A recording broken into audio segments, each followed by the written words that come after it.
everybody? This is the AEW with a little bit of NXT review. So I'm gonna get NXT out the way. Only thing I saw on NXT was Rhea Ripley beat Aaliyah and grabbing I don't know, grabbing that guy. I can't keep remembering his name. Tony Stone or whatever. It's just around the ring and Rhea Ripley pinned Aaliyah. The main event from NXT, Keith Lee versus Johnny versus Finn Balor was pretty good. I mean, they was double teaming Keith Lee a lot, but at the end, Keith Lee did his big power slam to Finn Balor for the win. So that's all I saw for NXT. Now back to AEW. We start off with Warlow versus Luchasaurus in this lumberjack match. And I was like, alright, forgot about this match. I was like, they did say it last week, so they came out.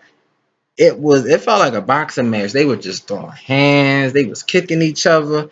Warlow did a hurricane.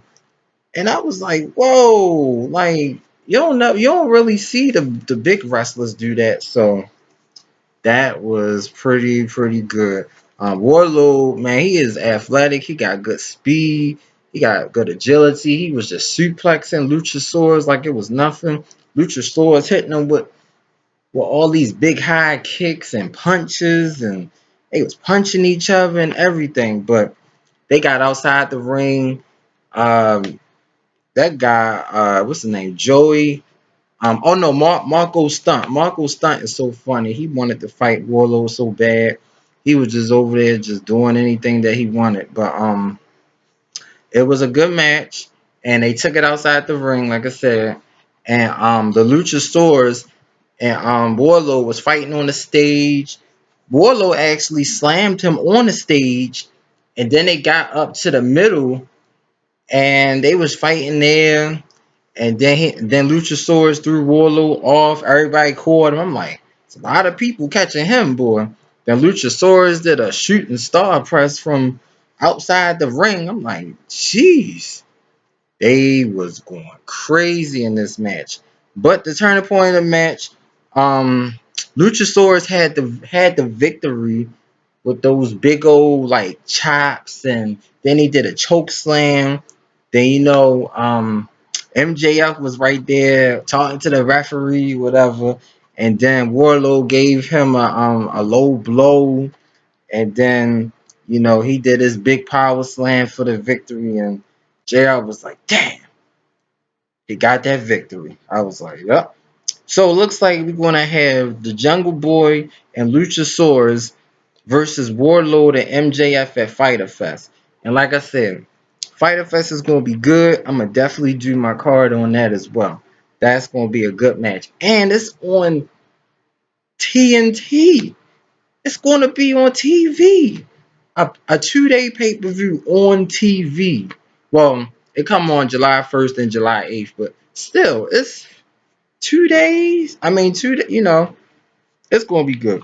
So, Sheeta came out, and before I didn't even know who she was facing. She beat the person in like 2 seconds, and then she went back to Penelope Ford, and they was fighting out there, and Kip Sabian, he was trying to hold his girlfriend back from Sheeta. And I was like, okay, that should be a pretty good match at Fyter Fest. So that was pretty good. And then they had um Joey Janelle and Sony Kiss. They was at a gas station, and it was a gas station fight. I was like, man, I'm like, damn, this is so entertaining. Like, they at a gas station and they just fighting. I'm like, that's it was funny and entertaining. I was like, I never really saw nothing like that before. So then Taz talking about Brian Cage, yada yada yada. He gonna beat Moxley and all like that.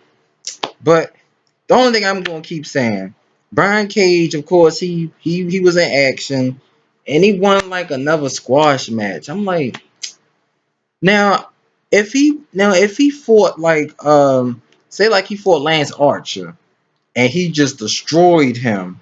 And then he called out Warlord and Luchasaurus and somebody else. Like, that would be more better instead of just facing these. I don't know. It's just, it ain't. He got to face better opponents. But Taz a good promoter, so it was pretty good. Um, Cody and Jack Hager had a press conference and stuff like that. So the best part of the whole thing was when Jack Hager came, because I want to listen to nothing Cody was saying. When Jack Hager came out there with his wife, he came up there. He did like that to Cody, and then that was crazy. And then Cody, and then Dustin was about to get Hager. He was like, no, no, no, don't do nothing. Then Jack Hager's wife got some water and threw it in Cody's face. I was like, that was the best part of it.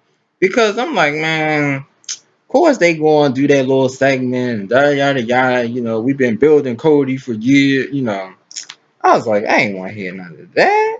Didn't I want to hear none of that?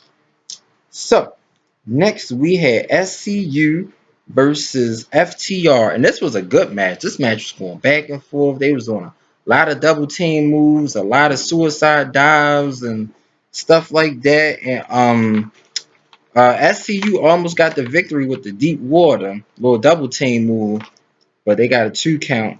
But at the end, FTR did the Good Night Express for the victory. And I was like, okay. So we're going to have an 8-man tag team match.